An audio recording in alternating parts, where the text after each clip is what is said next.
All right. So we're recording. Tonight's NMD United Hangout is on hard conversations and PCA management strategies.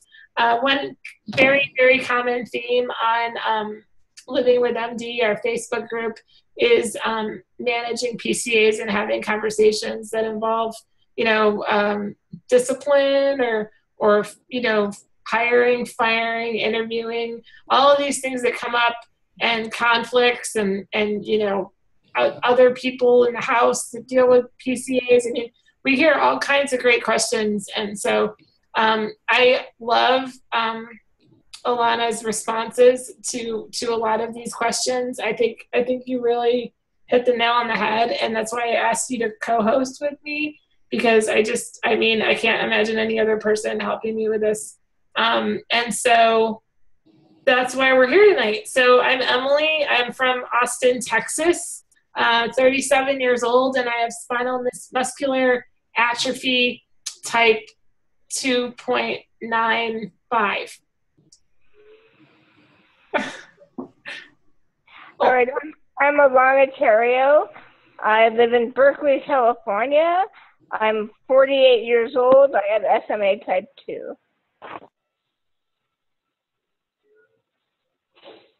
Max, you want to go next?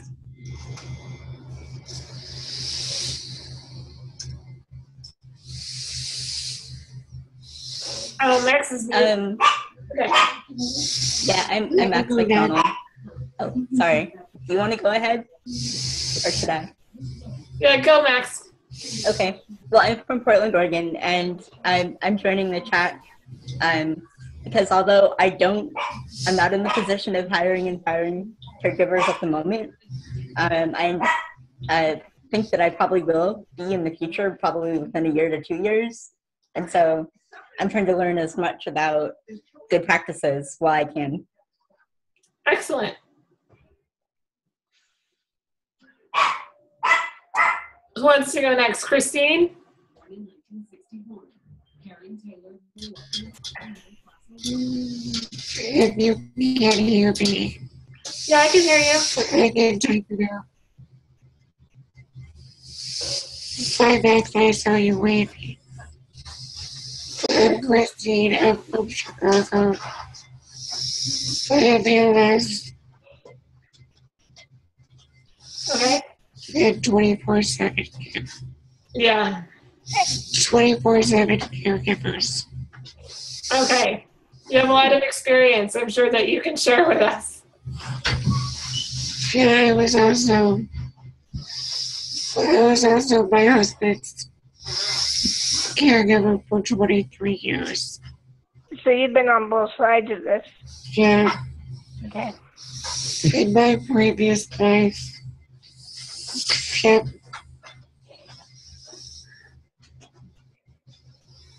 Although I did not get paid with him. I missed the last thing you said.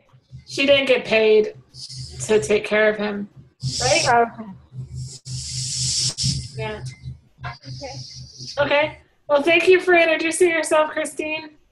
And Court, I'm guessing you want me to read what you're writing in the chat, but you guys can all read it. It's right up on the chat if you don't have it up. But Court's from San Antonio, which is so cool because she's really close to me, so maybe I'll get to meet you one day. She said she's just interested in what we all have to say about what in particular not to do. So I thought that was really good. Okay. And Dawn, you want to say hi?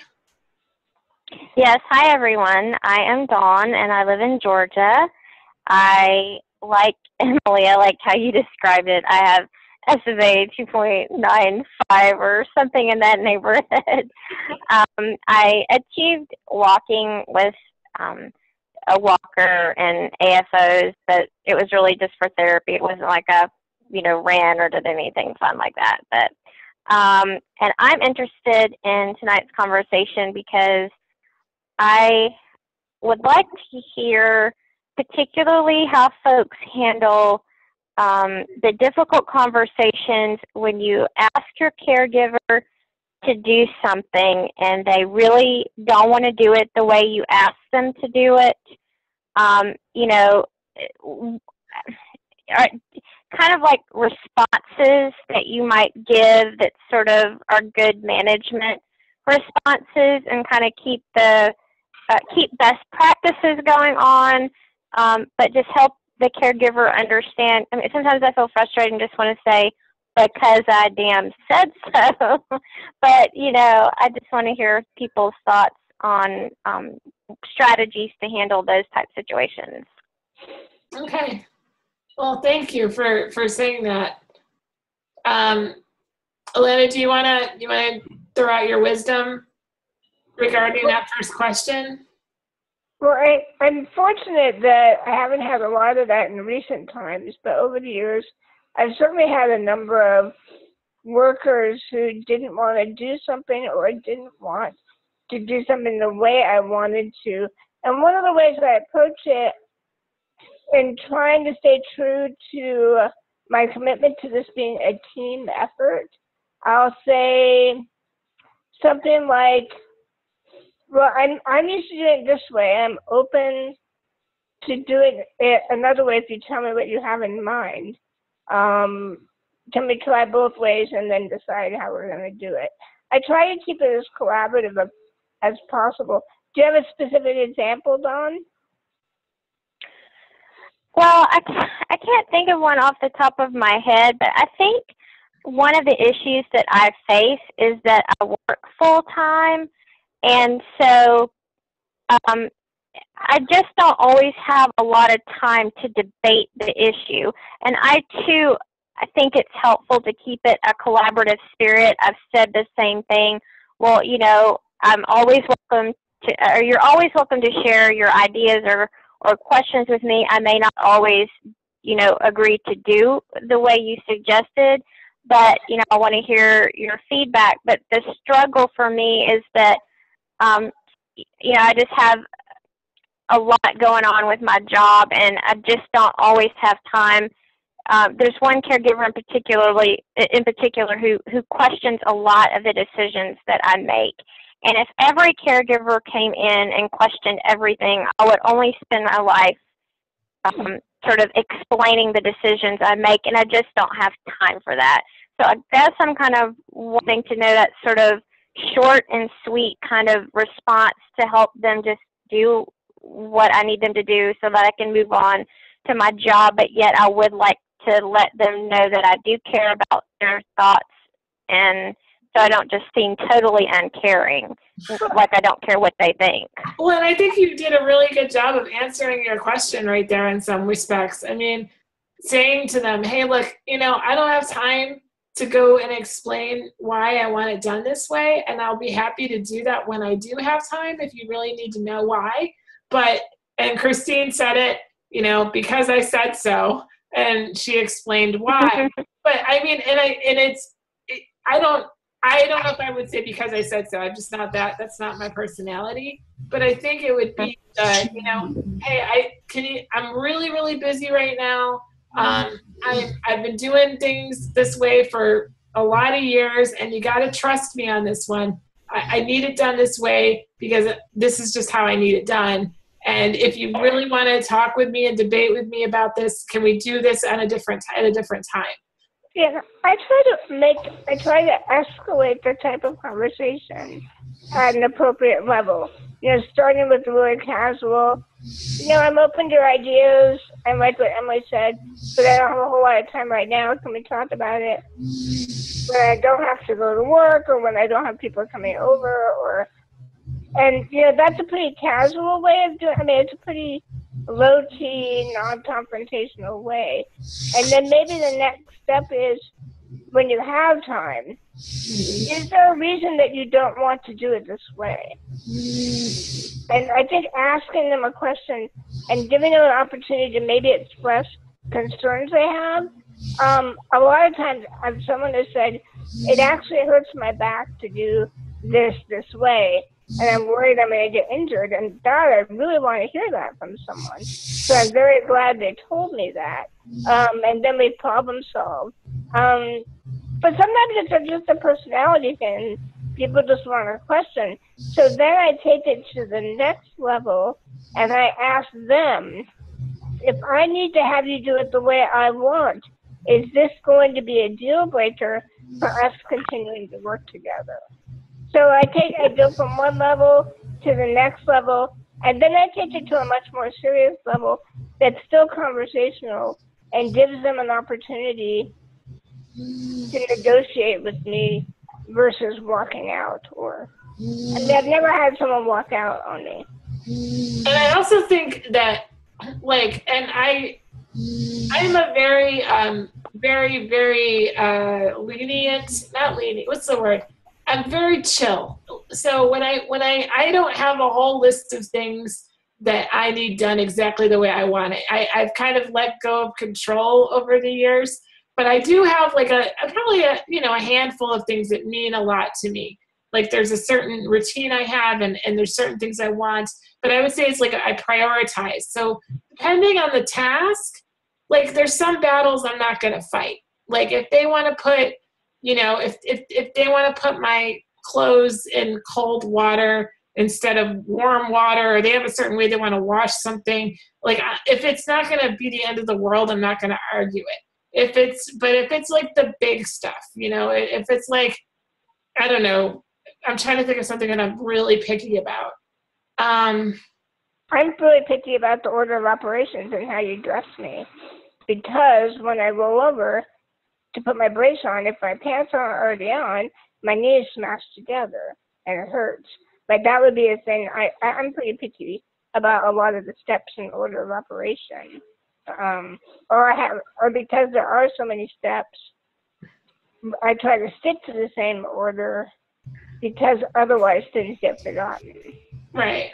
But whenever you plug in my chair, you also plug in the ventilator and you rearrange something and you dust off the back of the chair. And, there's a few things you have to do, and it's all one chore.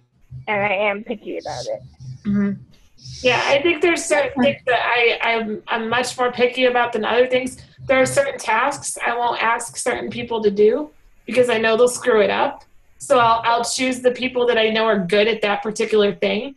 Like only one person can shave me. Like that is she knows how to shave me. I don't want to explain it to anybody else. Like another person I have deal with my BiPAP. She does my BiPAP. She's my BiPAP maintenance person. And that is her job. And then other people are good at some other things, like my one PCA, she's great with my hair. So she works mornings, and so I try to structure things so that way, people are working towards their strengths as well. So Don, do you have any more? I'm sorry? I put together a letter that I gave people after I hired them. Mm-hmm. And in that letter I say, I've been doing this, for a long time, and I've come up with ways that work for me. And I'd love to hear your ideas, but let's stick with the way I explain, so that we can talk about alternatives later.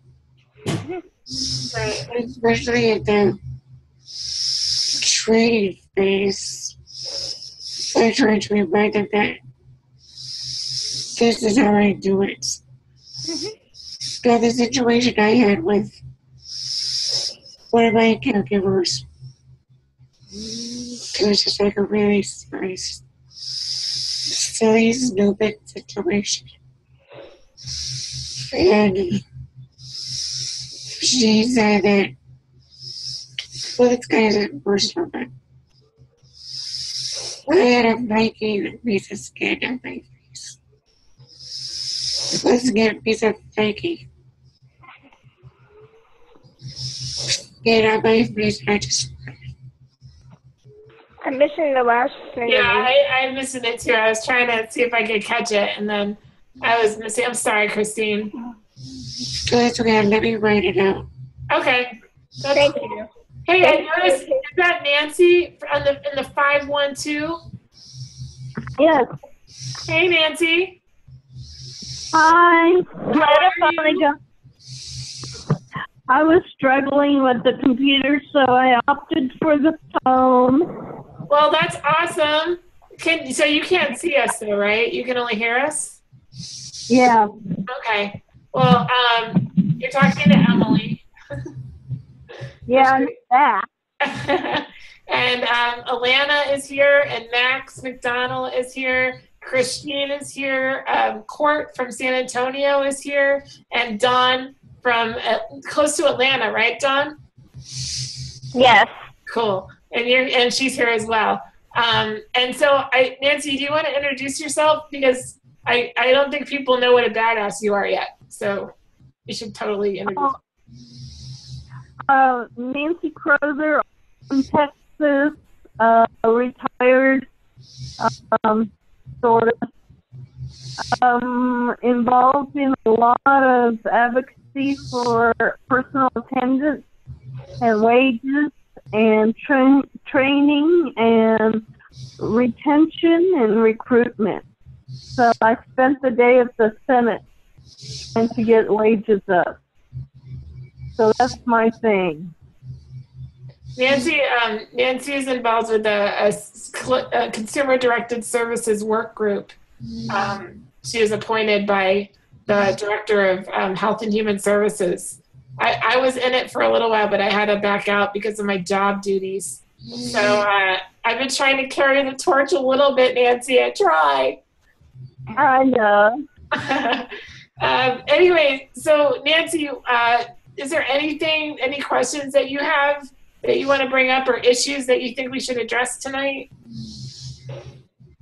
Well, I kind of want to know what people are doing to advocate for recruitment and retention in their prospective states so that I can share the information with our Health and Human Services folks to say, you know, this is how it's going to work. It's not just a higher salary, you know. There's got to be something else that will help us to recruit better folks and attendants. I think it's a little bit off topic, so I don't want to spend a lot of time on it. But I do think that the missing piece in the advocacy efforts that are happening around the country is that they're not training consumers, service recipients, on how to be employers. They're not training us how to recruit. They're not training us how to do paperwork. They're not training us how to supervise. And the topic tonight is how to have a difficult conversation with your personal assistants, whether they're formal or informal. And one of the things that keeps me most busy is people ask me all the time, I need to fire someone, or I'm having problems with someone, and nobody knows how to do this stuff until they do trial and error, make mistakes, and maybe be a really crappy employer. I mean, I was a crappy employer for the first 5 years that I had to do it, and so I think that's a big missing piece.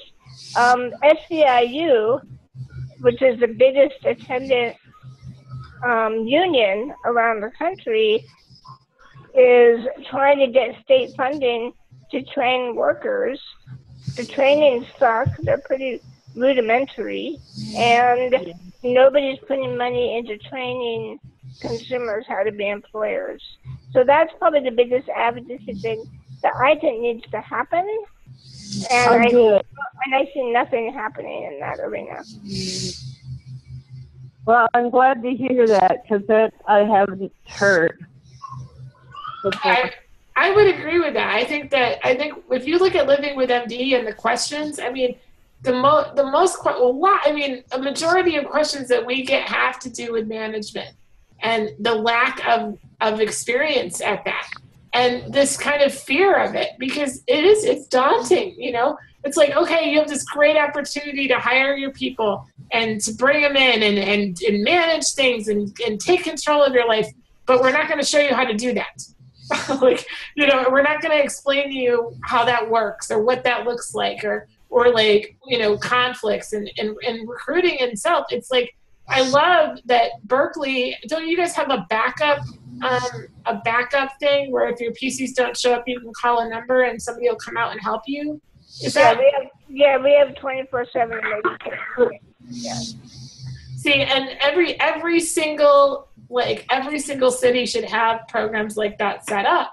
Like, and you know, we're gonna end up having to do it grassroots style. Like there was she's not here tonight. She said she was coming, but you know, a person I've been talking to online, she moved to Austin. She's trying to get her care set up, and she was like stranded the other day, and I was about to get her over to my house so I could get her some care, like with my attendants. Like it's just like a grassroots, like helping one another, you know, kind of thing. But as something more formal, I think would be really great for a lot of these cities, you know, like in Austin should have one. We should have a backup, a nonprofit or something out there where people can volunteer and donate hours and help people if they get, you know, totally left. It doesn't make, we can model it after Berkeley's program. It's not like it doesn't exist. I mean, there's a model to steal from. It's just a matter of stealing, you know, and so, I mean, I don't know. It just makes more sense. The reason why I like these Hangouts and I like doing this is because I just feel like this is, you know, it's kind of a grassroots, off the charts kind of way of dealing with stuff like this, these issues. So anyway, hey, Nancy, have you ever fired anyone? Oh, yeah. You have? Several. Oh, yeah. Can you tell us a good firing? How it, like what exactly, like tell us a story of how you properly fired someone in the best way possible. Well, the best way is, you know, when you get to the point where you really have to sit down and talk to them about the issues at hand, and if it doesn't improve, just I put it in writing, and that's the first step. And if it continues, your second letter will be your termination letter. And it'll state every reason, you know, or whatever we've talked about, and on this date, and you're not following, you know, the rules, and I'm going to have to let you go. Can you? And it's not like they didn't have a chance. So you do kind of a strikes, like you base it on strikes. Yeah. Yeah. Yeah. You know, you got to use something. Otherwise, you know, it'll get real mamby-pamby. And how do you deal with like, let's say you're firing someone, do you start looking for someone to replace the person that you're going to be firing? Like, do you kind of have a gut feeling that they're going to get another letter? Or do you like, and so do you start to replace them ahead of time? Or do you just like, what do you do when that happens? Like, how do you get out safely? Well, I have a network. I make sure that my network is around and on the alert, just in case they bolt. I've had people just bolt. But if I feel like it's gotten to the paper writing stage, I'm already starting to look for people. You know, I'm gonna hit up my network. I'm gonna hit up all my hotspots. I'm gonna start running ads, doing, you know, Craigslist, you name it. It'll hit the paper. Alana, do you have a firing story that you'd like to share? Have you ever had to let anyone go? Oh, I've been doing this for 32 years. I've let a lot of people go. I've let people go on the spot because they've shown up high or drunk. I generally said, you know, you need to go home and we'll talk about it tomorrow. And then the next day we, pardon me, the next day we have a conversation about, you know, I have a policy that you don't show up high or drunk. I'd rather you call in sick if that was your situation, but you cannot come to work So that would be one thing. And that's a deal breaker, and I don't hire them back or give them a second chance. I've actually had a woman run up to me in the street a year after I fired her for being drunk, and she hugged me and said that was the nicest thing that anybody had ever done for her.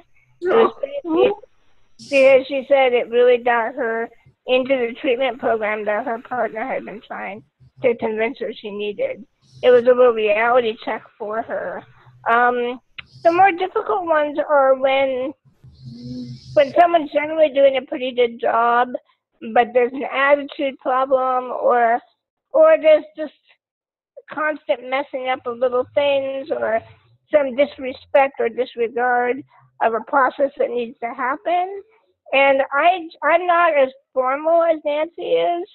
I mean, in my professional life, where I've been managing people in an office setting, I use that type of technique with the written warnings and the 2-week periods of corrective action plans. And I do that in my professional life, and I just feel really resistant to doing that in my home. So I'm very verbal, and I hire people with a lot of communication up front about my style. So right up front, I'll say, if something's not working for you, you need to let me know.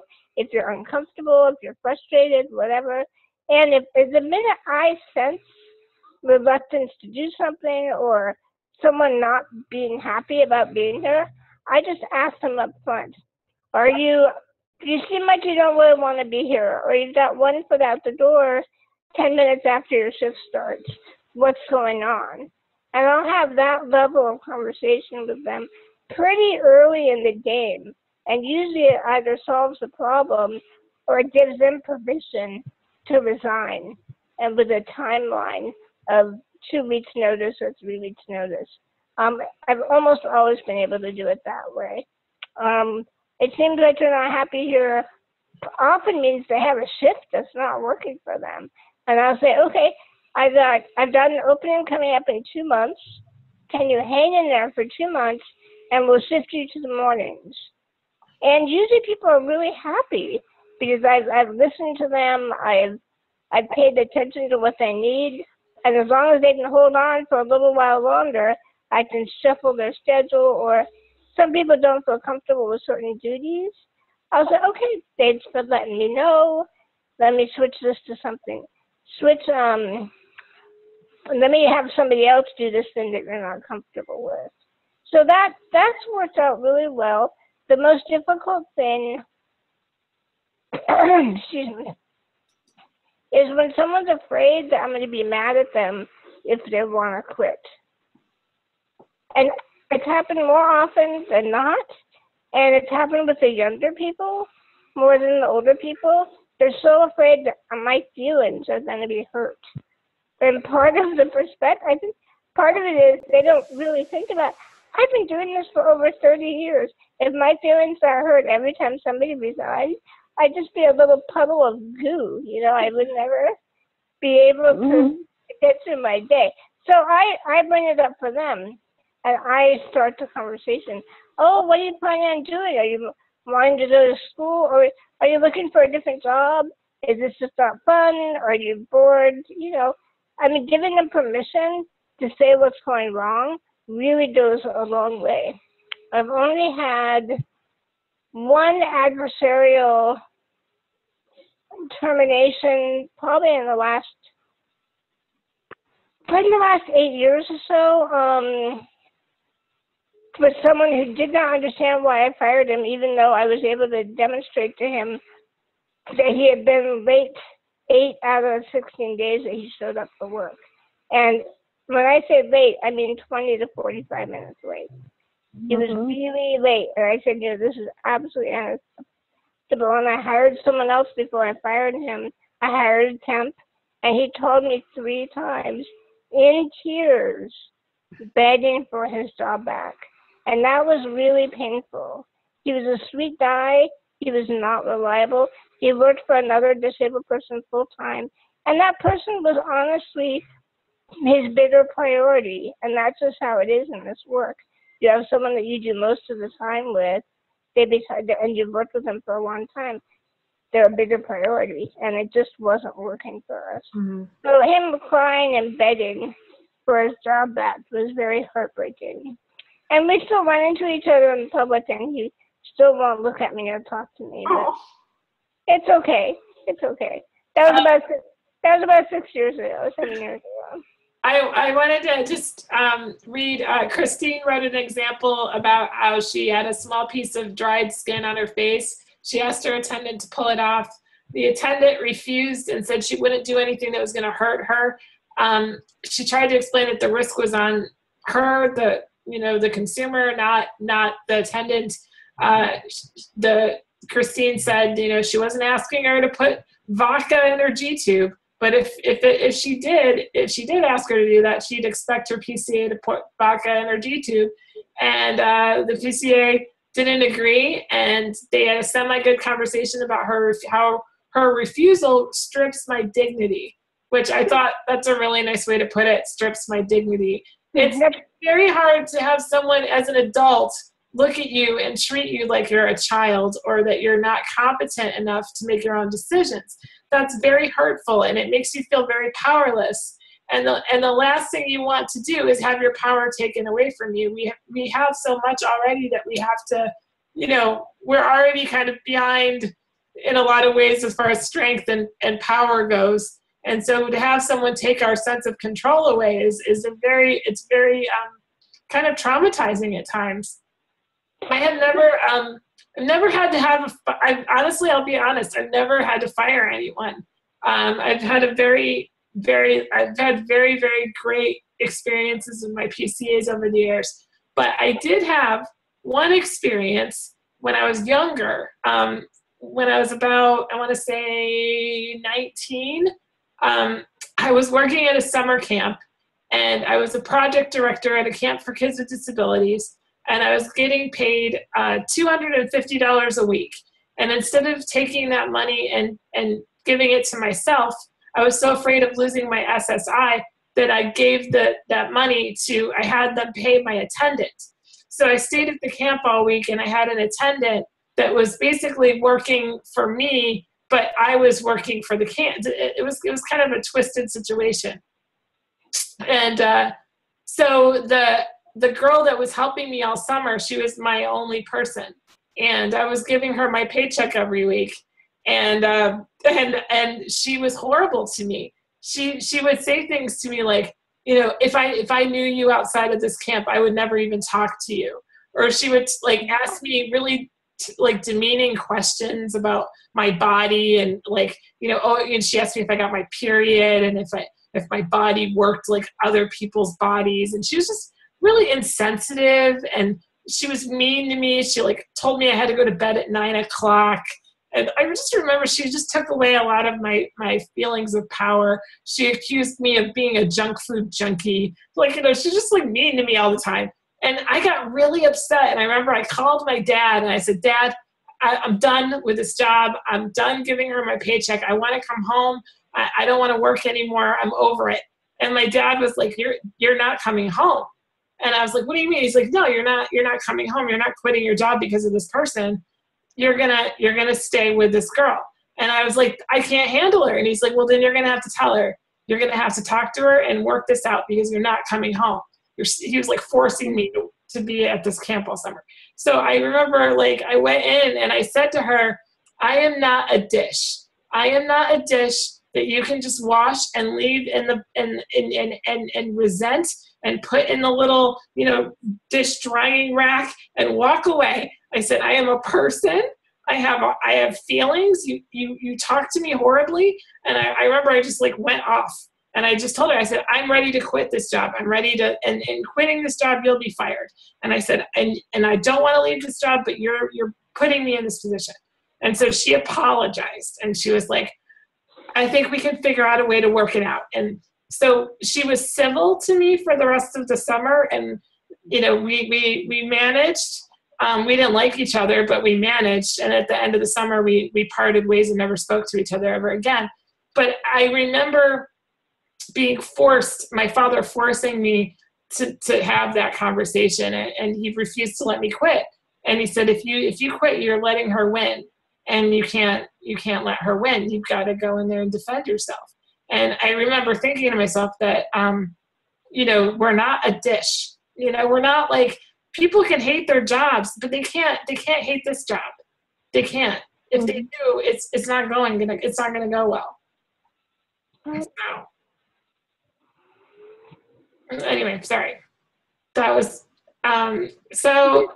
Christine, I was wondering, were you able to work it out with this person? Did they continue working for you?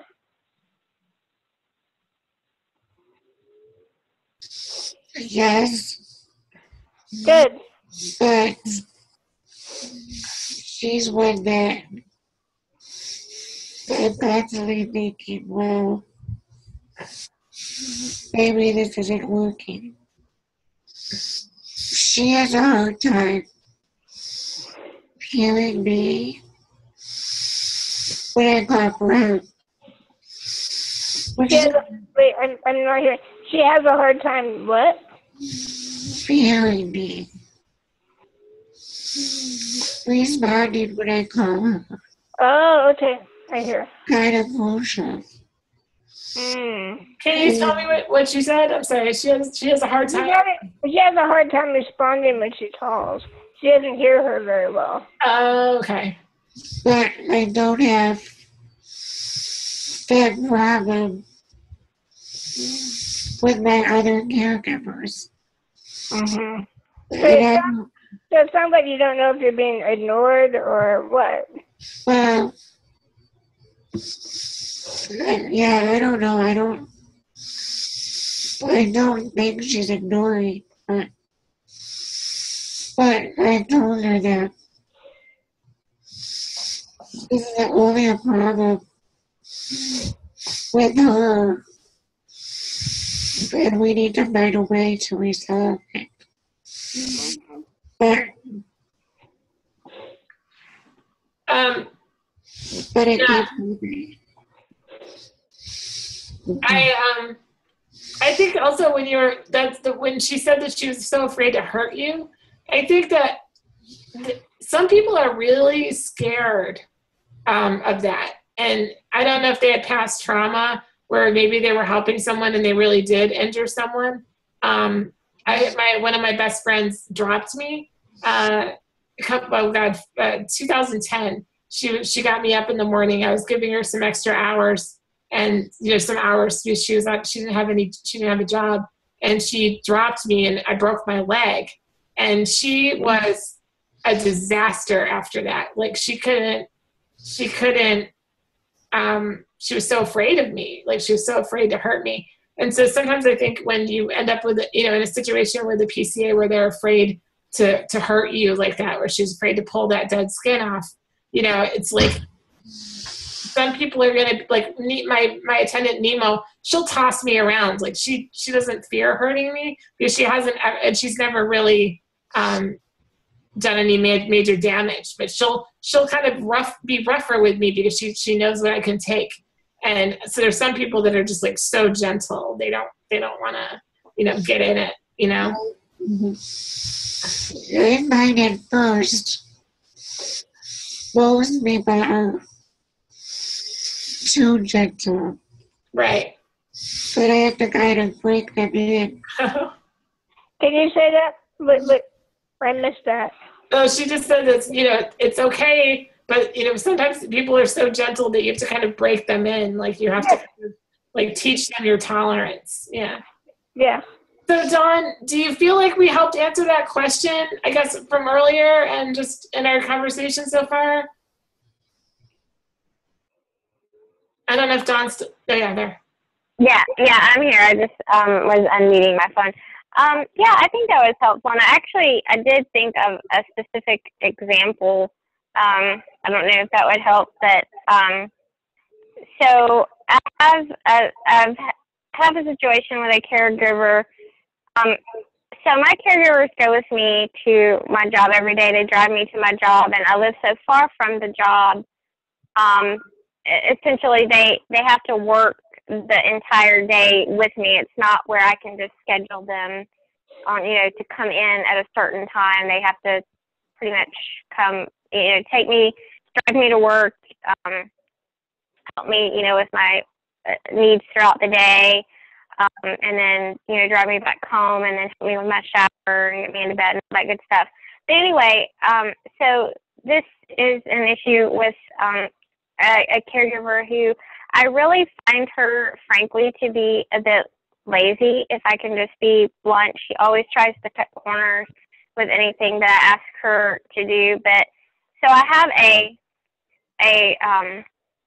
cup with that I put my drink in the morning with a very long straw, and I have several accommodations on my chair where I have a service dog, I have a laptop mount, and then I can only drive in a certain area. So what I'm basically saying is ideally I would have an assistive device that would just hold the cup on my chair where I could just bring it around myself. But I don't know how I'd work that out on my current setup just because of space. But anyway, she wants, she has to help me bring my work things, which is very normal in the environment where I work. I mean, people bring suitcases to work because of where we work. It's downtown Atlanta, and my job has me going in different places throughout the day.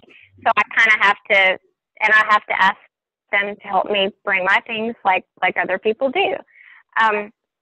Anyway, she doesn't want to carry the cup, and so she just, was asking these ridiculous things about, I'm trying to think of an example of what she wanted, but something as simple as that, I just need her to just do it. And that reality is she doesn't want to do it only because she has to remember this, and part of, to me, her job description is helping me get my things to where I need them to go. And she just doesn't want to have to carry it. And I just don't think that's acceptable. So I don't know if you have any thoughts on that situation. Well, have you asked her, why don't you want to carry this? Yeah, and she just says, I don't want to have to carry this around, and I'm afraid I'll forget it. And I guess I would go deeper then. I would be like, well, what do you think I'm going to do if you forget it? That's a difference. And then if she says, well, do you think maybe does she think you'd fire her? Like, what would be the consequence if she forgot to pick up the cup? Right. Well, and again, this goes back to the laziness factor, right, because we did forget it one day. And so I didn't fire her. I just said, okay, well, let's go back and get the cup. So I got back to my car in the parking deck and realized that I had left it back, in the building I was just in. So we had to basically walk back into the building. It wasn't like we had to walk 10 miles. It was just, a couple blocks over, but from where, I was parked. But the issue was, again, I feel laziness because, my God, we had to walk back. It was still part of her shift. It didn't make her late. And in my opinion, that was perfectly reasonable for me to ask her to do, because I'm not going to leave my cup, because it was kind of where I work. It's kind of a public place. It wasn't like it was at my desk where I could just get it the next day. If it was something like that, I'd be like, no big deal. But it was kind of, I have a very certain cup that works in my van, in my cup holder, and have a hard time finding those cups. So, it was important enough to me that I wanted to go back and get the cup. But the only consequence to her was just her having to walk back with me and get it.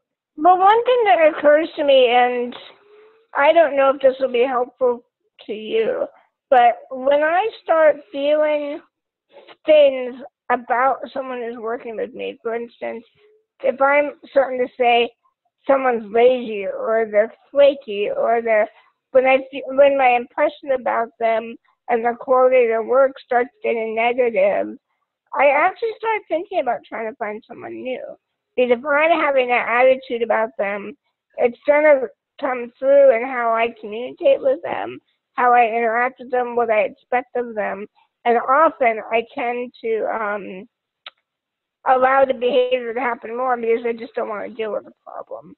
So for me, if I was saying about someone that they were lazy to myself, I would probably try 2 different strategies. 1, start looking for someone else, and 2, start letting them know that I'm really not happy with the bigger picture. And I might do that saying, it seems like you're really reluctant to make the extra effort when we do forget something, or help me solve the problem about where the cup can go. Maybe if you're worried we're going to forget it, maybe we should be putting it in my backpack. Or, I think doing the problem solving more directly about it seems like you're reluctant to do things or have to redo things if there's a mistake. I'm okay with you making a mistake or you forgetting something, but we still have to go fix it, and it seems like you don't want to. Like, I might dive into that more and also privately explore replacing the worker. Because if you're already saying she's lazy, you don't feel good about her. That's definitely, I like that answer. But there's another strategy that you could go with on this one. You could be like me, where I'm horribly sarcastic at times, and sometimes I try to bring humor into it. So I might have her carry 3 or 4 or 5 cups one day as a joke. I would just I'd be yeah, I need you to bring all of these 5 cups with you today. And kind of make it a funny thing, or be oh my God, I'm so tired of this fucking cup, and just like that. Emily, you're a cornball. You're a total cornball. But I would get one of those red wagons, and I would have her tote the cup in the red wagon or something like that. I would just you could take it. You could, and I totally agree, because Lalena's right. If there's if you're feeling these things about her, it's probably deeper than just the cup. It's probably there's something deep inside that you're just resenting her and you're annoyed with her, and it's probably someone that's not a good fit. So probably, yeah, you should look for something else. But if you would want to, if there's other good qualities that you want to preserve, and maybe you just want to kind of address it, but in a funny way, and just kind of call out her laziness without being mean, but just kind of being funny about it, you could do something that extreme, make it into a joke, Right. Well, and there are other qualities that I do want to preserve, and frankly, and I know this isn't an advocacy discussion, but I'll just say that in an ideal situation, I understand your point about looking for someone else, but part of the problem here in Georgia is, I think part of it is she gets burned out too, because it's not really easy to find caregivers. I live in a rural area, even though I work in the city, and so just finding people, it's not always easy to find a replacement, and people who maybe start out as really good people, if they're having to do a lot of hours, maybe they start to get burned out. And I think there's, I've always found if you can have variety in the staff, it's easier for me to deal with management issues whenever I have other choices. I just feel more empowered, but unfortunately that's not always the situation. But I actually like Alana's suggestion about, because kind of what you said, it was kind of to put it back on her, really, to say, well, you seem to, I can't remember exactly how you worded it, Alana, but it was kind of putting it back on her, to where it's why are you having such a problem? I mean, I'm not going to fire you. Yes, you made a mistake, and we have to deal with that, but so what's so horrible about that? Right. Yeah. I think having a real conversation and are you worried about this? Maybe we can come up with another solution. Maybe emptying out the cup and putting it in my backpack when we travel, or maybe having a spare cup in my bag and one that we leave on my desk. I mean, engaging her in the problem solving, especially it sounds like you do want to keep her with you, and that you don't have a lot of options with other people. I think engaging in as much creative problem solving as you can with her, not just at her, I think will help. Right. And do you have a suggestion on how to sort of put it to her that, well, you know, this is part of your job description? So she says to me just flat out, well, I just don't want to have to carry it. You know, just what's a good way just to kind of say that where you're, you know, being direct, but not, But, yeah, I mean, you know what I'm saying? Yeah, I mean, I think it might be starting out with you've already done the why don't you want to carry it, and she's afraid that she's going to forget it. But it's actually really important. And I mean, I would say, but it's really important for me to have this because A, B, and C, I get dehydrated, et cetera, et cetera. I don't want to waste paper cups. It's, you know, I mean, there's a lot of different reasons you can give her. And right. And just to say, and I'm really counting on you to do all these little things that I need help with. I'm sorry, it's frustrating, but this is part of what I need you to do. And let's find a way to make it easier for you. I guess that's what I would do. I mean, if she can't do that, this very tiny little issue does represent a bigger problem that may not be out in the open. If she can meet you halfway with that, then everything's golden. You'll be fine. But if she's still resisting, there's a bigger problem that you might want to get into with her. Mm-hmm. I mean, it may not be that she's lazy. It may be that she thinks you're too picky or that you're unreasonable or that, you know, I mean, who knows? I mean, you'll only find out if you ask. So right. I think you need to find out if it's a bigger problem than just the very small thing about a stupid cup, you know? Exactly. I like that, though. And sometimes just hearing the way you say that, I mean, it does help me to kind of think about how to couch things with her. Okay, good. I'm glad that could help. And you can always text me if you need help. I'm in the group, so. Thank you. So, Nancy, I see that you pop in now and then. Do you want to say something? Me? Oh, yeah. Sometimes I see your thing light up. I know that we've had one question in the chat from Court, and Jasmine's talking too a little bit, so I just wanted to kind of go over what they're typing. So Court was asking about San Antonio. Basically, she said, how did you all transition from having a head of household as your main, and she said character, but I think she meant caregiver, to hiring PAs without 24-hour care? Obviously, my head of household would still need to help me during certain hours, but they would need to get another job to offset the hours that they used to work for me as a PA. Or rather, Emily, have you ever seen anyone in Texas without a tracheotomy get 24-hour care? And so there's a couple different things there. So I think she's talking about, like, what are some strategies if you're not going to get 24-hour care? Like, what are some ways that you can offset the lack of hours if you need more than what you're getting? And then does anyone in Texas get 24-hour care? And Nancy, I think you can help me on this one. I don't think I've never met a person in Texas that gets 24-hour care, even with trachs. I've met people with trachs and they still don't have 24-hour care. Like, that's just not something Texas has embraced.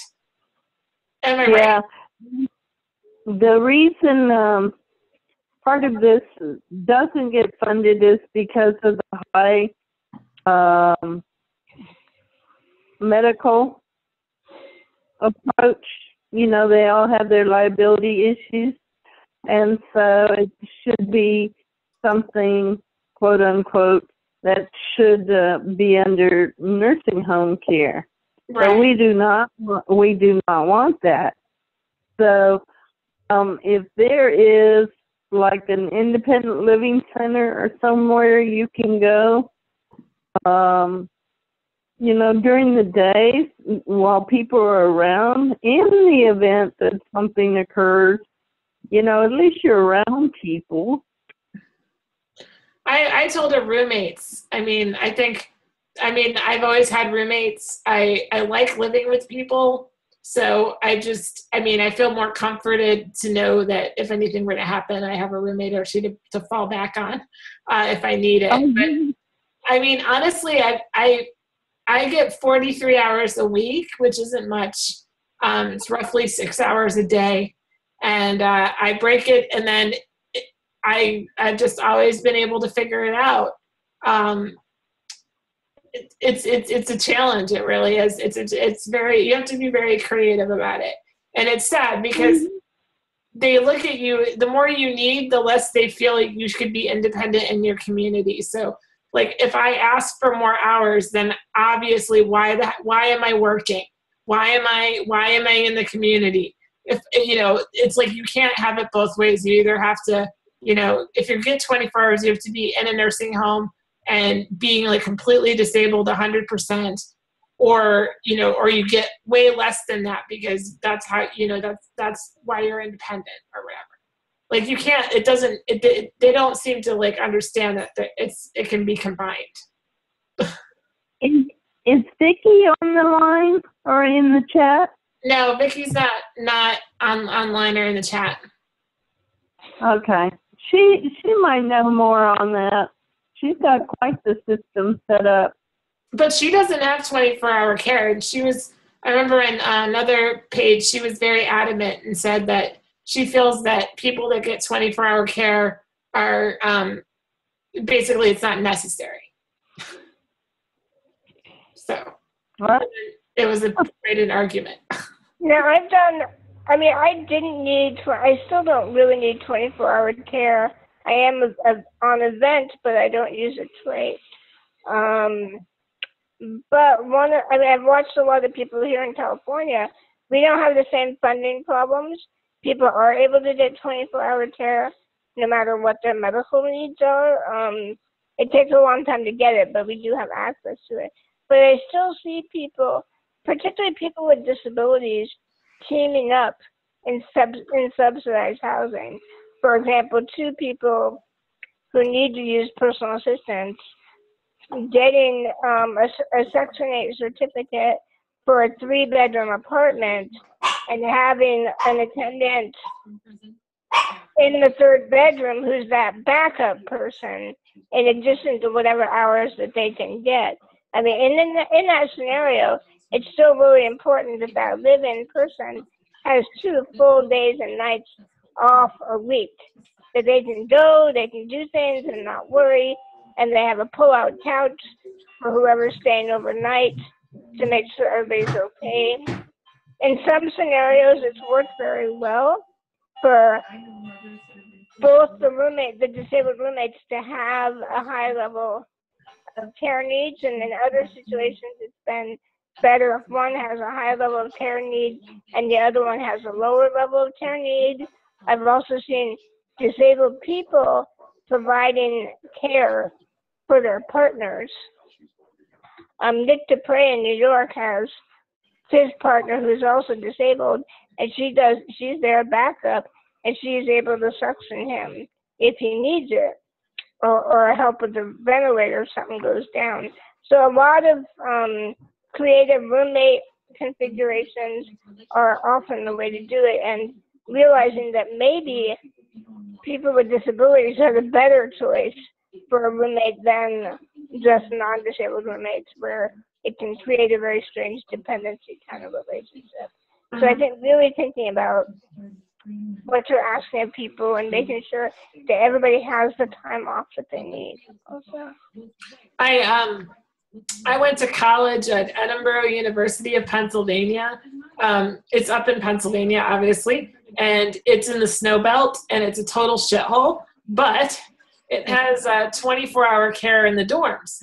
And so what you do is you have your own dorm room, you get your own single room, and then there's a room in the hallway that you're in, and there's a bunch of PCs in that room, and you go in and you sign up for whenever you need to go to the bathroom. You have like a little call button, and you can call them in the middle of the night. So for 4 years while I was in college, I didn't have to worry about my disability. I went out till 3 or 4 in the morning. I peed whenever I wanted. I had people over. I did what I wanted. I just had to live in the dorms. And they had a wheelchair repairman on campus. They had vans that would take you everywhere. It was amazing. And my dad again forced me to go to Edinburgh, and I didn't want to go because it was in the snow belt. I wanted to move to Berkeley, and I wanted to live in California. And he was like, just go there for 4 years and suck it up, make the best out of it. And I did, and I loved it, and I made a lot of great friends. And then when I graduated, I freaked out because I was like, oh my God, I'm going to have to go out and live back home where I only get 2 hours of personal care attendance a day. And I was really scared. And so I just said, you know what, screw this. I'm just going to go somewhere. And I pulled Austin out of a cup, and I moved down here, and I made the best of it. But it trained me. Like, that college totally trained me and got me going. And if you talk to people in Living with MD that went to Edinburgh University, many of them are living independently now, and they're doing great. And I think that school really does a good job of that. And so I'm very fortunate for that experience, because I got to see what it was like to have it all and to not think about my disability. And it allowed me to see a bigger picture and think outside the box. And so once again, my father, basically has forced me to and saved my ass at the same time. So he's a good guy.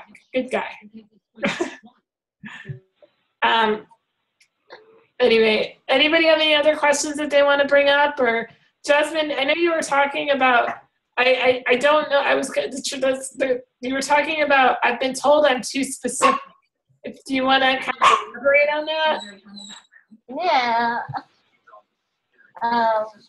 It doesn't happen often, but like, I have like specific ways that I like everything done. And if it's not done in that way, then I will let it do it. So the nurses are new nurses, not the old nurses, and they know me. And at the same time, new nurses will be like, you're so specific. And I got a little offended by that. Because it's like, I'm not specific because I like things done a certain way. Jasmine, one thing that I would really encourage you to do is embrace your pickiness. Embrace the specificity. When I'm interviewing someone, I am very clear. I am really picky. I like things to be done certain ways. I hope you don't mind. I tend to not be a bossy person, but I'm also teased for being bossy, and I really try to be fair. But I give people a really big heads up. I have very particular needs. I like things done my way. This is my home. And I think when they come in knowing that already, then we can joke about it. We can say, I can say, all right, I'm going to be a picky bitch today. I need you to do this stuff this way. And it really lightens up the mood. Now, this does not work with family members. Oh, no. Yeah, it does not work. And once in a while, it will work with family members. But generally, this is not advice for family negotiations. And I don't have any advice about how to deal with families. I moved away from my family when I was 16, and I was never going back. So.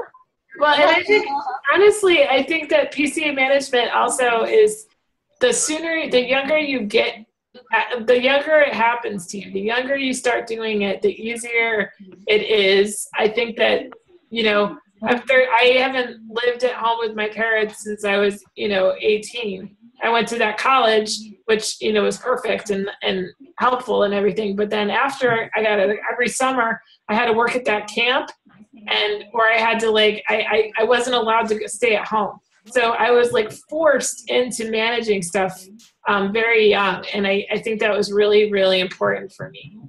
Oh, wow. Yeah. It was a sink or swim.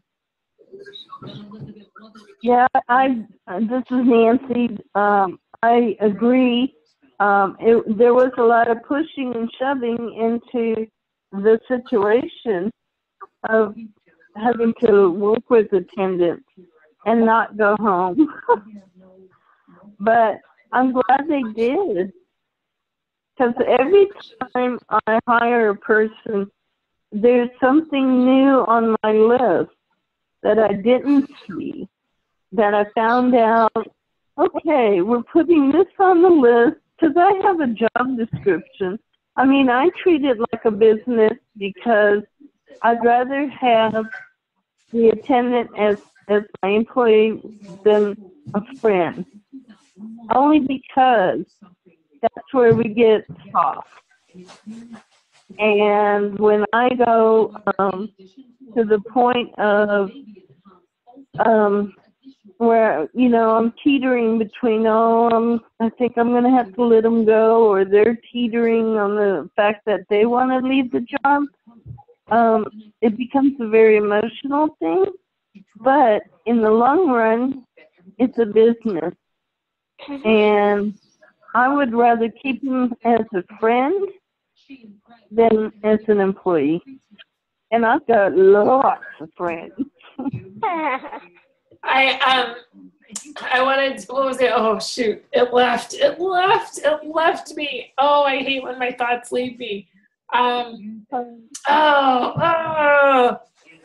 crap. All right, whatever. Alana, go ahead. Talk. Let me, I'll remember. Well, I'm wondering, we're getting past an hour, and I'm wondering if anybody else has questions that they want addressed.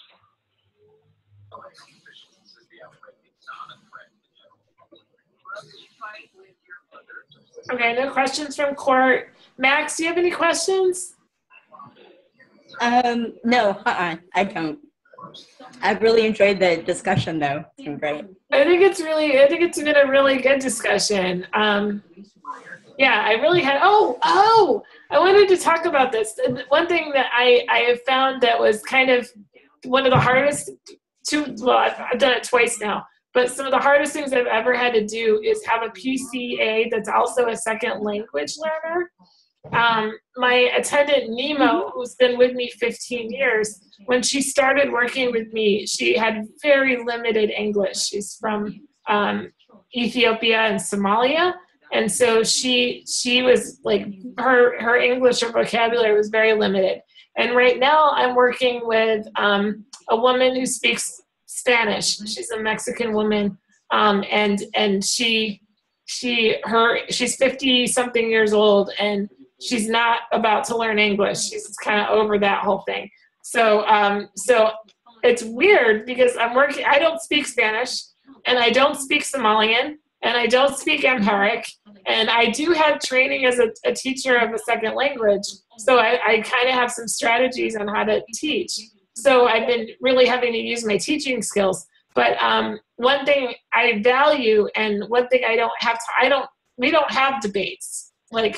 I don't debate my routine with anyone because I can't. We can't have a debate. And everything is so strategically the same.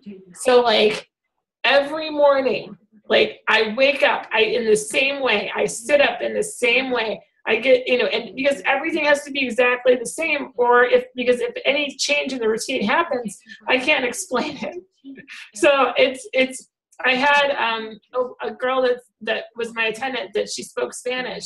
And so she trained my latest attendant. And so she was speaking in Spanish the whole time I was going through training with her. And she explained, well, Emily sits on the toilet, takes about 20 minutes, give her iPhone, and leave her alone. And so she learned all of these little idiosyncrasies and my weird picky routines, and there's no discussion because it's just we can't talk. So I find that that it's been really good. So I almost say, I wouldn't be afraid to work with someone that is a second language learner, because it can be kind of a really fun and interesting experience, and there's not a lot of arguing. And I had to make the decision a while ago when I started losing my mobility in my hands to no longer hire people who were not fluent in English. I had to make, it was a really hard decision. I live in a university town. There's people from all over the world, and I met fabulous people, and I would point and gesture, et cetera, et cetera. But now my health is not stable enough, and there are changes in my routine pretty regularly, and I have a high level of medical care, catheter, IV, ventilator, and I can't point. And as soon as you cannot point, you cannot deal with a crisis. It's like, oh my God, I can't even, I can't point to that thing, and there's no way you're going to know what that thing is called because you don't know the language. So I had to make the difficult decision to stop hiring people unless they had. That makes a lot of sense. That makes a lot of sense. If I get a Hoyer lift, I have no idea how I'm going to explain that to Victoria. I have no idea how I'm going to explain if I get an SPC. No idea how I'm going to explain that safely. So I can totally get what you're saying. I get that. And when I worked with Nemo 15 years ago, my body, everything about me was so different. Yeah. Yeah. And I feel like if I was living in a different environment where there was less workers available for me to hire, I might get off my lazy American butt and learn another language. But I should know Spanish or Chinese or something, but I'm lazy and we don't get taught that in the public schools. So I'm lucky to live somewhere where I am able to hire people who are English speakers. Well, yeah, and how much do the attendants make in your area? The state in my county is the highest paying county in the state, and they pay $12.50 an hour. And then a lot of us supplement it. So I'd say my workers are making $15.50 an hour. I do the same thing. I supplement. My hardest shifts, I supplement. So my morning shift, it's very hard to find someone who's going to want to come to my house at 6 o'clock in the morning to make $9.25 an hour and to do that reliably to get me to work every day with no benefits, no retirement, no health insurance, nothing. So we have benefits here, which is helpful, but the tricky thing is now a lot of the cities are establishing a minimum wage of $15 an hour citywide, and the state so far is not being held to those minimums. So all of a sudden, as an attendant care, $12.50 an hour is great to a lot of people around the country, or even around the state. Other counties only make $9.50 an hour, but here minimum wage is starting at $15 an hour. So it's going to really change the nature. Yeah, I supplement. I pay an additional $60 to my morning attendant. Yep. And so I don't know what that works out to be an hour. That's a lot more. That's considerable. And I work a job and I'm able to do that, and I'm doing it under the table. But I've got to do it. I have no choice. I've got it. And everyone's like, she's okay. She's not the best attendant I've ever had. And everyone is like, why don't you just go get somebody else? I'm like, who's going to come to my house at 6 o'clock in the morning for $9.25 an hour? Find me that person. No one's going to do it. So anyway, it's frustrating, but you gotta. You just have to. That's why it kind of shocks me, because I always think about that. I always think about that fact And so I put up with a lot more than I think some people do. Like I think that's why I'm so flexible, because it's like I can't imagine if I put myself in their shoes, and I think to myself, like, who would do that? Like, I would never do that. Would never get up at 6 o'clock in the morning to go get someone out of bed, like for $9 an hour. Never. Like, I don't know. I have a question related to that. Yeah. For those of it, I'm open a lot of you got some ideas.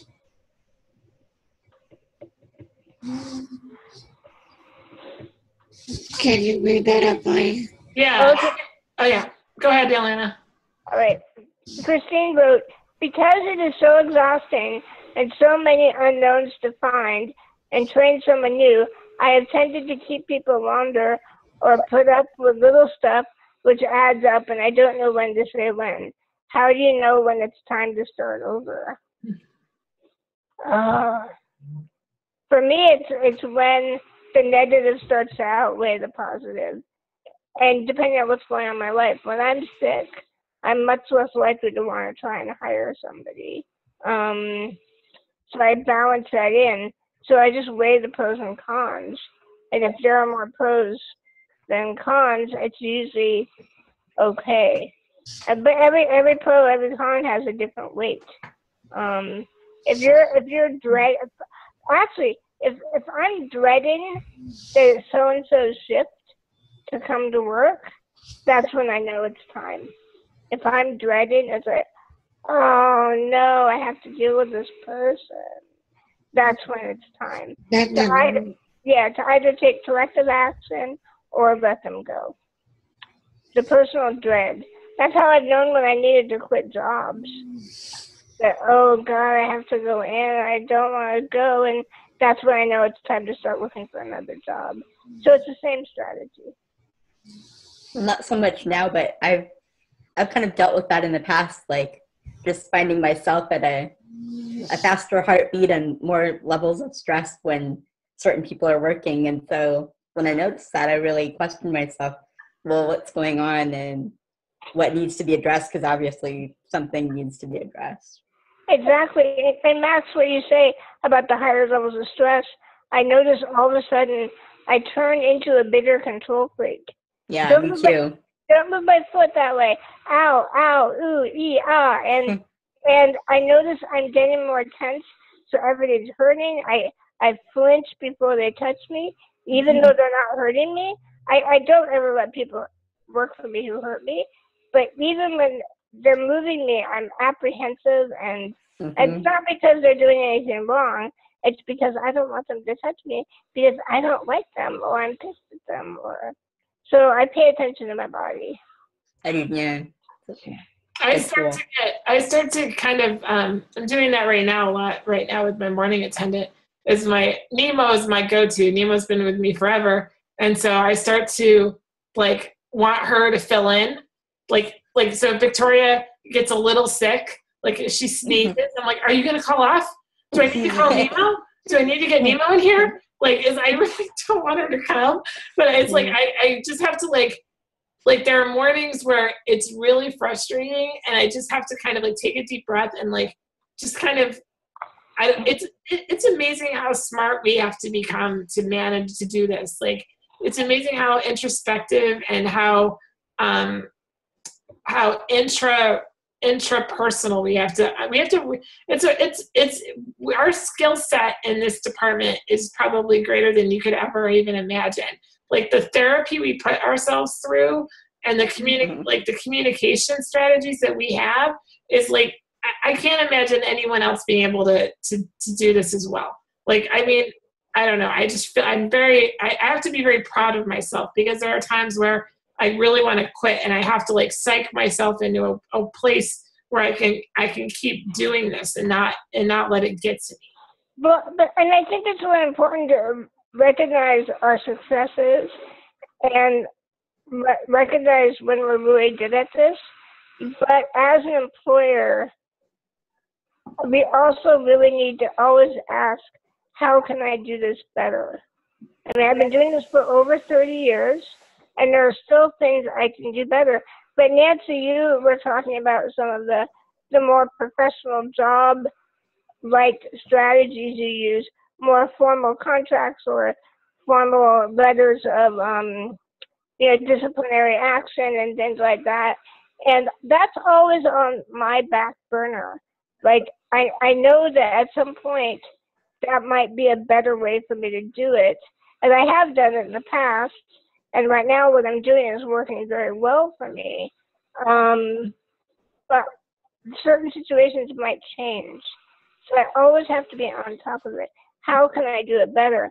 And now when we're in these Facebook groups, like the Living with MD group, I am stunned by how many posts go up by people saying, how do I tell my attendant I don't like how they do A or B or C? And these are pretty rudimentary questions, but they're legitimate questions. These people, like I said, we don't get trained. We don't know how to do this. Maybe people have only had family members doing care. So you have to start somewhere. It's great to be able to ask peers how to do it. But I also see the same people asking the same questions. And what I would encourage people to do, if they're asking, if people are having the same problem over and over, we need to learn how to do it better. We need to change our behavior, because if we're always having people who are quitting without notice, we're probably doing something wrong. So I think patting ourselves on the back is great, but always knowing we can do it better is what's going to drive us to be better employees. A lot of people don't even see themselves as employers, and they think we see ourselves as people who need someone to come in to help us. And I think that's a real disservice to us as well as to people who work for us.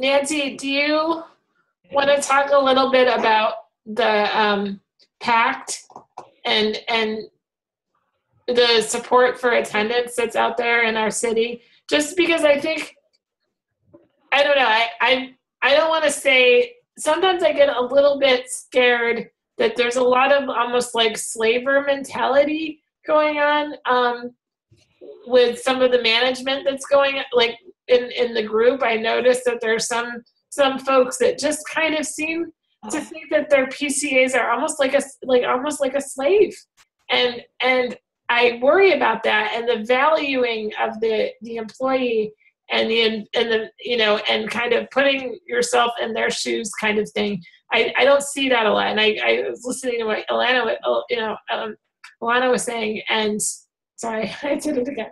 Anyway, but I think that that's true. I agree. I totally agree that we have to start to look at ourselves professionally, like Nancy does. We have to evaluate how we evaluate others, and being an employer, we have to do things a little differently. We have to be a little bit more ethical, and we have to value the people that are coming and helping us. And sometimes I get really scared by some of the responses that I see on Living with MD. Well, Emily, without naming names, or can you in generalities give an example? I have a problem with language. I hear my girl a lot in reference to the person that's helping. That makes me feel like it ticks me in a weird way. I asked my girl to do this for me. I think that there's some folks that have very, very, very high turnover. And I like Alana was saying, there's a lot of people that have like high turnover, and then there's patterns there. You got to start to say, maybe it's not them every single time. So I think that and then the introspection, like going, okay, I've had I've had 20 different attendants in 1 year, and it just doesn't seem right. Something's going wrong, and it's just like this kind of unwillingness to take any kind of responsibility for. I'd like to read what Court just wrote. Most PAs have looked up to my mother for guidance, but now that I'm 18, I've taken over the hiring, firing, and rules. I feel like PAs should have a general schedule or idea of what they're expected to do on the job, not just, you do what I want when I want. Court, I really liked what you said. Yeah, that's very mature. Yeah, a lot of people say, well, it's my time, you need to do what I want. And it's like, wow, that's really not a good way to treat an employee. And I try to be very clear with my workers. I need you to be my hands, so I cannot predict all the tasks that you are going to do. But if there's something new coming up, I will say, hey, this is changing. I need help with A, B, or C. Are you comfortable with this? I try to let them know that I'm thinking about them. And if they're not comfortable with it, well, then may have a little conversation about, this is a deal breaker. This is a new thing. When I got a catheter and when I got an IV, I had to explain to people, this is a medical procedure that's sterile. I know this is not what you signed up for. This may be scary for you. I can bring someone in to train you. And if you still feel uncomfortable with it, we may have to end this working relationship. But I mean, being really direct about, this is what we're doing, even though anything might go. I mean, one day we may be cooking, the next day you may be driving, the third day you may be sitting at a conference with me at work and doing note-taking. I can't predict every little thing, and you need to be willing to do all those things. But the big changes, I try to give them a heads up about. Yeah, I agree with that. And I also put on the job description a list of tasks, but it always starts with assisting with cooking, assisting with, right, so that they know it's not just them doing it, that I'm involved too. Right, and I agree. I do that as well, Nancy. And when I step out of that role, though, sometimes I'll say to someone, "Hi, I'm having a crappy day." I remember when my father passed away. I said, "My dad just died. I'm going to be a mess for quite a while. I need you just to cook. I need you to make decisions. I cannot pick a recipe.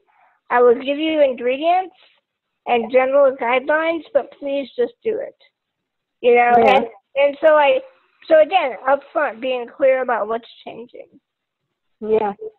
Well, and also, I like what you said there. I also, the language is really important to me. And so when I tend to do let us get this, or let we do this. And sometimes my boyfriend will say, you realize I'm doing all of this, you're not doing any of it, we're not taking out the garbage. I'm taking out the garbage.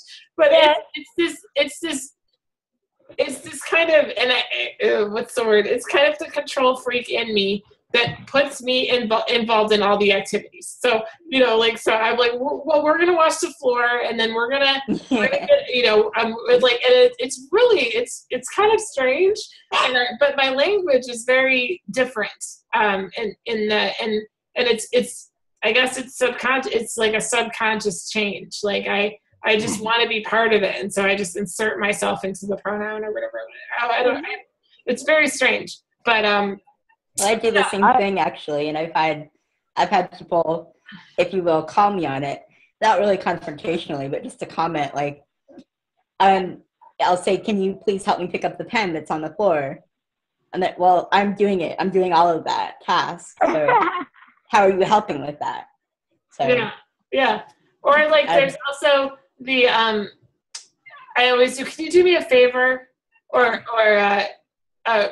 or can or I always say, like, can you do me a favor? I always have like certain tasks where I say like, yeah, could you help me? Or would you, I phrase things weirdly where I'm always like asking, and Dan will just say, just do it. Just tell me to just do it. Like, don't make it directive. Like, wash the dishes, or, pick that up. And I'm like, no, I gotta say, can you do me a favor and pick that up? Like, I have to always front it with that. I have started to change that. I ask now, when you get a chance, could you help me do this? So I noticed that a lot of people that help me, they think that when I ask for something, I need it now. Like, even like, so if I say, can you turn on the light, even if it's like there's 4 other lights in the room, like they react right away, which is because they care about me and they want the light on. They don't realize I could wait like 10 minutes until they're done doing whatever. So I always have to say, hey, when you get a chance, when you get some time, would you mind doing this for me? Because I realize that some people are very, like, they take it very literally. Like, they want it now. And I think that, that can be kind of annoying. I can imagine if I add up all my favors that I ask, and I think about how somebody would have to feel like they have to jump every single time, like, that would be really obnoxious. So I've changed my language a little bit. Yeah. I try and group all my requests. So. Oh, that's good. What do you group your requests? Yeah, I'm sorry for interrupting you, Alana. No, it's fine. Go ahead. What were you saying? I want to hear a group. Like, if I call someone in to turn on the light, or turn off the light, then, there might be some other things that I may not need right at that moment that I'll probably need within the next hour or two. And I try and get all of that done right at that time, so then, I don't have to bug them again. And I feel pretty strongly about the bugging factor, because in my living situation, I do not directly employ the people who help me with my care. I'm in an adult foster home, so it's a little bit different, but yeah. No, that makes a lot of sense. I did that a lot in college, because they would sign up for shifts and you'd have to kind of get everything in. Like, I would go in and I try to get it all done in one shot. And I kind of got out of that habit. But I like the idea of grouping requests. I think that makes a lot of sense. It's little stuff like this that really makes a difference. It really does. And then I try to always remember my thank yous. And I'm very, I don't care. If people think I'm too grateful and I shouldn't have to be this grateful, it's their job.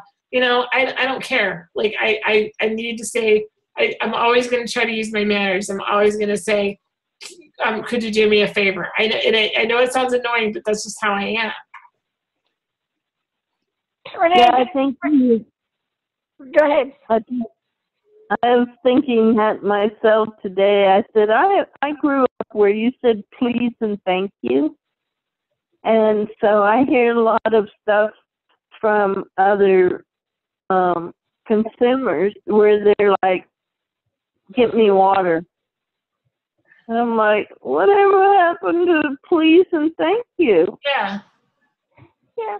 I mean, not live. My measure is I make sure I'm not feeling apologetic for my needs. So over the years, I've changed my language. Could you please maybe help me? I no longer say that anymore. I no longer. I know what you're talking about, Emily. Can you do me a favor? I don't say that very Yeah, I totally understand what you mean. Yeah, because I feel like when I found the motivation behind that was being apologetic for my needs. And so I'm trying to be conscious about when I'm apologizing for my disability, for my needs. It also depends on who. You're talking about your boyfriend, not your employer. That's a different kind of relation. I mean, your employee. It's different. There are a few tasks that I cannot wait for, and I cannot say please, thank you for. For example, if I need to be suctioned, I just need to be able to say, I need to be suctioned. Please suction me. Suction me now. Or sometimes I can only say suction, And there's not even the thank you, and it happens so often, particularly when I'm lying in bed and being fed. It's just part of the routine. He's reading his book. I'm on the laptop. He's feeding me breakfast. Suction. We don't even, we're in our own worlds. We're doing our rhythm. We're trying to stay out of each other's hair because it's 8:30 in the morning and we don't want to talk to each other. And so the rhythm is nice, but it really depends on who we're working with too. So, and that's the one thing that it's like, whatever you're doing, you need to stop it and suction me now. And they all know that. But everything else I do say, when you get a chance, would you? And I try not to say please every time. Not because I don't think I should, but people have told me it bothers them. So I said, okay, I'll try to back off on the please. I always say Alana, please at all. What's that, Don? Yeah, this is so interesting, and I wanted to hear how you have been able to progress away from that, because what I have noticed through self-reflection is that I also do tend to be apologetic for my needs. I think some of it goes back to the difficulty that I have in finding caregivers with a low pay rate, with living in a rural area, different things like that. And so I totally identify with the comment that was made earlier about, I think that I take a lot more, so to speak, in the employer-employee relationship with a caregiver than, for example, that I might take in a normal business relationship as an employer when it's not a caregiver, when it's not a situation where I rely so heavily on that person. But I just wanted to ask you, Alana, how you have been able to change your language. You said you don't apologize anymore for your needs, and I agree. I hear both sides of what you're saying. I mean, I also believe in please and thank you and being genuinely grateful, yes, especially for good care. But on the other hand, I think that it actually does a disservice to constantly be apologizing for one's needs. And honestly, whenever it's a realistic expectation of a job duty. I mean, so how do you phrase things so that it's, grateful, or however you want to say that, but yet not apologizing for your needs? Well, I think, the first step is having conversations like this with your peers. Recognizing that this is a problem that people with disabilities have. And I think the more we talk about it in groups like this and individually, and actually I've had conversations with some of my care providers who are close friends of mine. Some are friends, some are not. It varies. But one of the things that's interesting in my life, and I hire people who are interested in anthropology, sociology, people who are fascinated by human behavior. So it wouldn't be unusual for me to have a conversation with one of my workers to say, wow, I keep apologizing to you for interrupting you when you're doing the dishes. And wow, that's kind of, I really need you to suction me. So why am I apologizing to you? Like, I have that conversation in the moment with people who are receptive, people who get it. But I don't do that with everybody. So that's one way. You just keep talking about it. You keep thinking about it. I think maybe making little rules, like I've had to do exercises where for a whole week I'm not going to use a certain word. Like, I might not use the word sorry because that's the one that I might be getting in my way. And I still might say, I apologize. But you have to be more deliberate about saying, I apologize.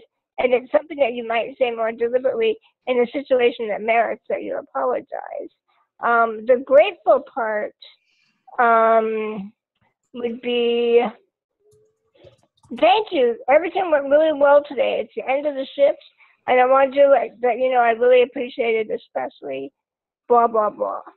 I think making sure the gratefulness comes through But it doesn't have to be with every gesture, every activity, every little thing. It's their job. They don't, when I write them a paycheck, they don't say, oh, wow, I'm so grateful that you put pen to paper and paid me. And they expect me to pay them.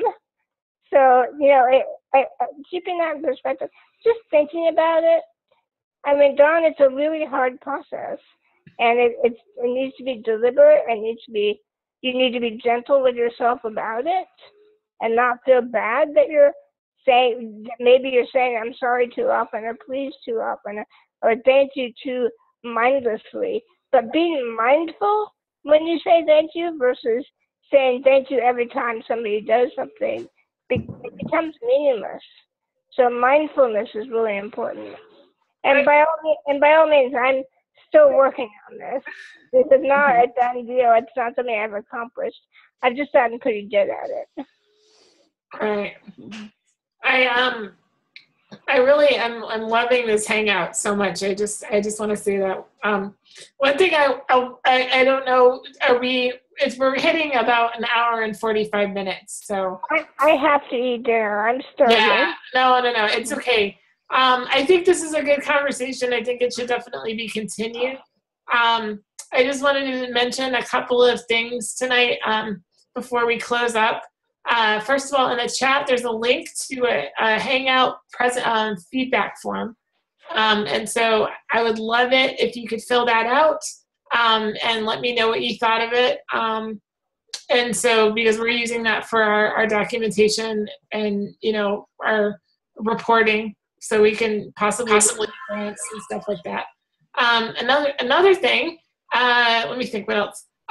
Oh yeah, so NMD United, we have a couple things on the burners right now. One thing is that we did get a grant, and so we're about to do some hiring. Not big hiring, but little hiring. So just be on the lookout for that. We're going to be hiring someone to do our web design, and someone to be a project developer, contracted project developer for us. And we're only hiring within this community. So so I'm very excited. And then another thing is we recently partnered with a listening / peer counseling site called 7 Cups of Tea. And Max, I know you're a certified listener, but basically it allows you to talk one-on-one with people. And so we have our own little page set up for NMD United folks, people with neuromuscular disabilities. And so they can go and meet with another listener that has a neuromuscular disability and have, you know, and have a listening session. And so it's kind of a nice one-on-one alternative to the group stuff. For people. And it could be totally anonymous. And it's totally anonymous. And so Max is a trained listener, and we're recruiting other trained listeners that will be willing to be listed on our page. And we want to try to get as many shifts or, you know, people on it as much as possible, so that way people can go and stress, you know, just let go and talk and vent and just let it all out. So I'm very excited about that. So I just wanted to share those couple of things. And thank you so much for coming out. And Alana, thank you for co-hosting with me. Like I said, I couldn't think of anybody better to do this with, so I'm so excited. So well, thank you for coordinating it, Emily. Sure. Yeah. All right. Does anyone have any last things that they want to say or offer? This is Dawn. I just want to say that I think it's been a great hangout, and I thank you guys for hosting it. Well, thank you. I'm so excited to meet you, Court. Court, will you mind telling us your last name so I can like tag you on Living with MD as a thank you? Oh, is it P-U-G-H? Pew? Is that right? Pew? Oh, Pew. Very cool. Thank you. And thank you for the compliment on my crazy frilly hair. My hair is a little crazy. Anyway, but I appreciate it. And I wanted to tell people, if you are interested in starting an emergency attendant program in your community, I did post the link for the Berkeley emergency program in the chat. So there is a website. Thank you. Yeah, I mean, it was a grassroots effort.